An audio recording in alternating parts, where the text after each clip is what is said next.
Good morning mga kakaaro. Ibig sabihin ng kakaaro po na pangalan is Amigas Amigos.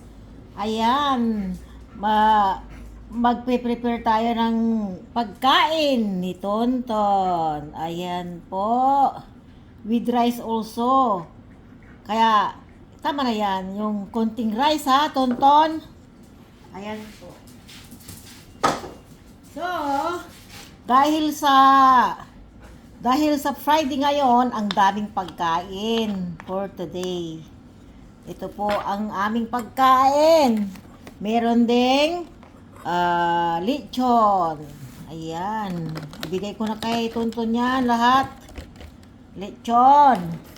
Tapos, meron ding alamang baboy. Ayan, bibigyan ko rin siya para magkalasa yung kanyang rice. Ayan po. Oh.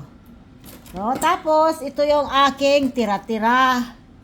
Ito yung aking tira-tira, may piniritong talong. Oh, di ba? Ang sarap-sarap ng tanghalian ni Tontolikole. Love you, love you. Tapos meron tayong dinuguan. Ayan, bibigyan din natin ng dinuguang sabaw. Siyempre, bibigyan din natin ng laman na karne. Karne po yan. Dinuguan.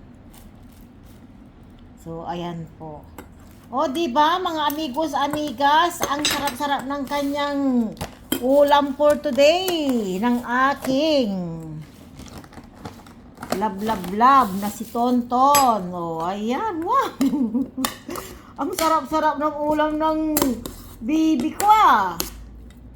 Oo. Dahil ito yung kanyang pagkain kasi ayaw niyang kumain ng dog food mula nung pagkabata niya. So, ayan po mga amigas, amigos. Kakaaro. O yan. Yan ang ibig lang sabihin ng kakaaro po. Yan po ay panggalatok. Kakaaro. Kakaaro, hindi po kakaararo. Kakaaro. Ayan po mga amigas. Ayan. Mga kakaaro. Pakainin na si Tontoliko. O ayan, di ba? O mayroon tayong ditong minamatamis na kikoy, tapos lumpia, tapos turon. Pero hindi na pwede yan sa kanya. So ayan po, kain na po Tonton. Ninararo, halika dito. Halika dito. Ayan, yummy yummy. Bon appetit. Sige na, bon appetit na. Bye bye. Mahihain ka pa talaga. Sige na, kain na. Mama, chup chup. Sige na. Bye. Mahihain talaga ng alaga ko na to. Ayan no. Pero sarap na sarap yan. Yummy yummy. Uy, malutong. Malutong yung lechon. Tontolikole. Sige na, kain na. Sarap-sarap niyan. Sige na, kain na. Bye.